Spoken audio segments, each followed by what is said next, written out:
Today is Safer Internet Day. Safer Internet Day 2026 explores ways to empower children and young people with the critical thinking and digital literacy skills they need to evaluate content, recognise bias, protect their privacy and make responsible decisions, and be safe, smart and in control. The theme for this year's event is AI aware, safe, smart and in control. I've been speaking about this with Mick Moran, the CEO of the Irish Internet Hotline, who told me about the importance of Safer Internet Day.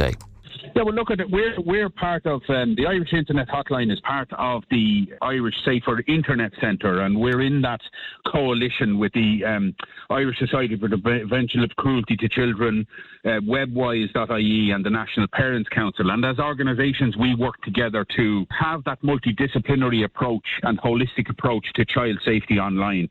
And so Safer Internet Day is just a way to kind of raise the flag and fly the flag for, look, the internet is a great place to be. AI is a great tool to use. Social media is a great tool to use. There are huge advantages to it. However, there's also some bad stuff goes on. And so please be careful out there, and just to remind kids that there is any amount of resources and safety resources online for them, and not to be shy about going looking for them. Yeah, and that latter point you're making seems like a natural segue into this year's theme, Mick, which is AI aware, safe, smart and in control. I guess it's no surprise that generative artificial intelligence was chosen as the focus for this year's event. Yeah, no, not a surprise at all. AI is the next iteration of this information revolution that we're living through. And as people can see, every chat app that the kids are using, every web page you're on, you're being offered AI. People just need to, what we want the kids to understand is, yes, sure, AI is a perfectly legitimate tool. However, there are downsides to using it. And so, the whole Grok controversy around nudification and, nudification and bikinification, if you like, of people, the kids need to understand that there are real world implications in using these tools, and especially if they're going to be sharing the output of those tools.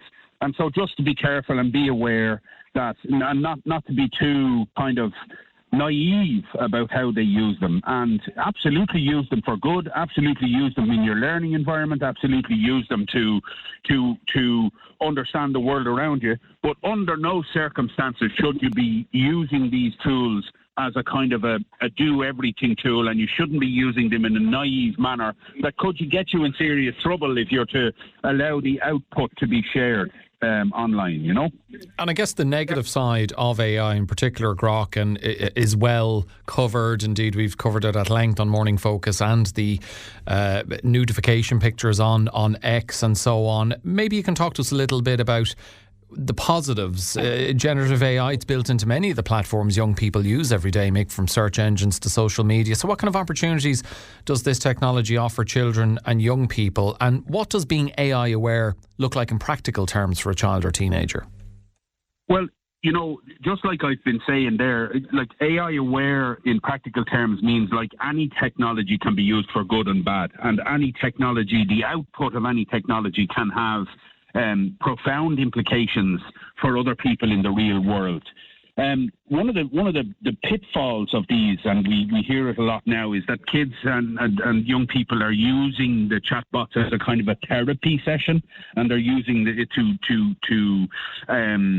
to add to their I suppose well-being thinking, and they're chatting to these bots about their lives and things like that. And it can never replace talking to a friend, or it can never replace talking to a parent or a trusted adult.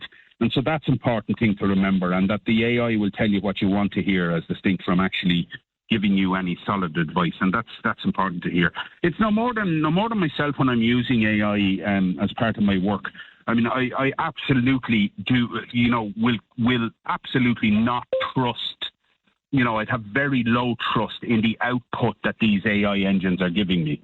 And that's something that you have to get to these kids. It's like, when we were kids, we heard that you don't believe everything you read in the paper. Well, it's the same with these AI engines. They make mistakes.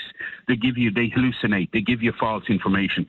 And it's important that you verify information before you use it. So when I'm using AI in my work, I just treat it like a trusted colleague. I treat it like an all-knowing kind of seer that knows a lot more than me, and I'll use it to kind of prime my own ideas pump, rather than just asking it a question and then trying to pass off the output of it as my own.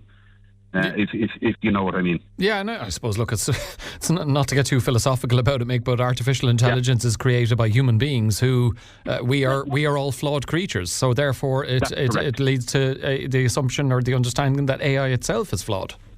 Yes, it is. But then when you put technology on top of that again, you get this hallucination stuff going on, where it will make statements that are absolutely 100% not true.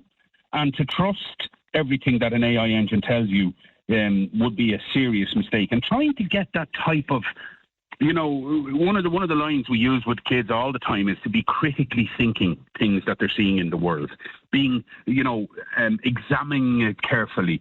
If your own brain is telling you, no, that's not right, well, then your own brain is what should trump any AI output, When we speak about technology in general and on Morning Focus in particular, Mick, when we use the phrase digital natives, invariably we're using it to refer to younger people. They've grown up with all of this.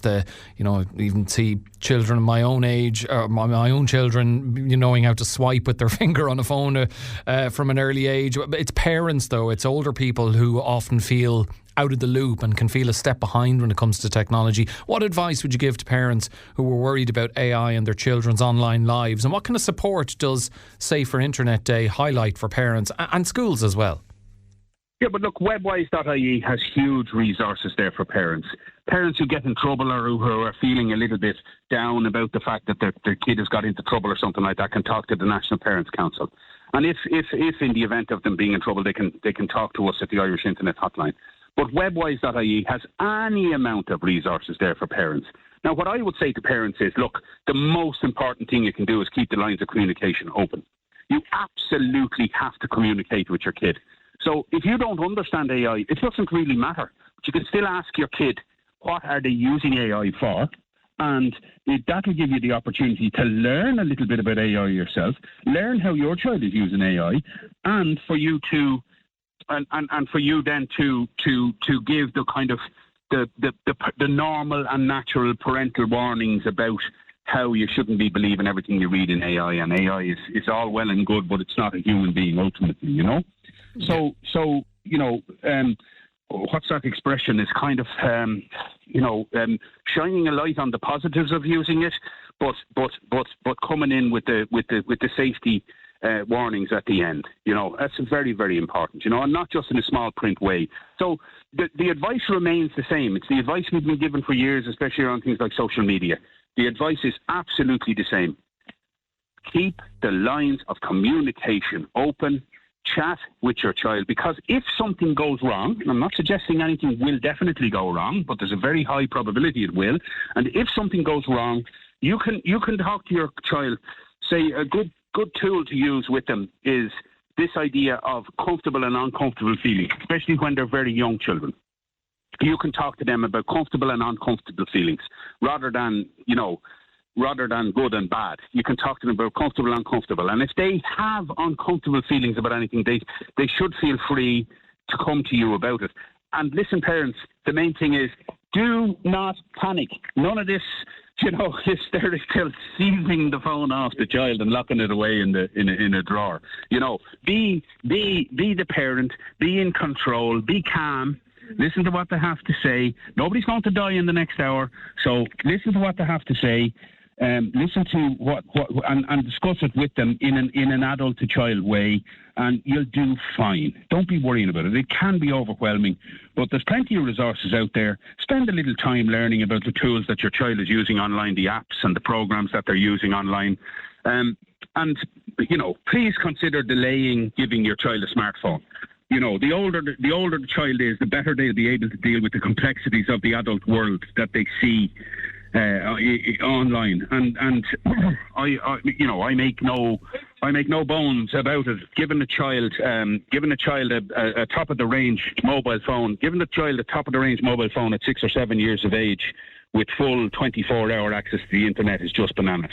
Yeah, definitely not a good idea. And before I let you go, Mick, we've discussed so many different elements in this chat. From the children, the parents, the schools, but of course the elephant in the room here, in terms of having a role to play in creating a safer internet, and everyone does have a role to play in that, is the tech companies themselves. Yet they quite often can be the ones who are hardest to pin down to get them to own up to their responsibilities in this regard. What does playing a role in creating a safer internet mean for tech companies, and how can that be done? Well, you see, tech companies might be gone that little bit too far in terms of, like, they're currently reaping the rewards of the laissez-faire and anything goes attitude of regulation up to now. Self-regulation, as we've known it, is now no longer there. And we're dealing more and more now with regulation, so that's where Comisiún na Man comes in, and the Digital Services Act from the EU. And we see now in Australia where they have introduced this social media delay, where children are not allowed onto social media until 16, or to reframe it another way, social media is not allowed access to under 16s in Australia. And for me, that's a really, really good idea. And we're all looking over there, and we're all waiting to see how that pans out. At the end of the day, the companies are going to have to come around to the idea that they have to create spaces online. If they want access to these kids' data, which is how they're making their money, well then, and if they want those kids' eyeballs on the screen, well, they're going to have to create safety by design places online where children can go. If they don't, then you're seeing stuff like the Australian ban. I see France has come on board there this week. Last week, France have brought it on, Denmark, Spain. And it's only a matter of time before the EU starts to really, really churn this out, and when we start talking about it here in a serious manner, Well, lots of important issues covered in that chat. Safer Internet Day on Tuesday, the 10th of February. The CEO of Irish Internet Hotline, Mick Moran. Mick, thanks for joining me on Morning Focus. Thanks a lot.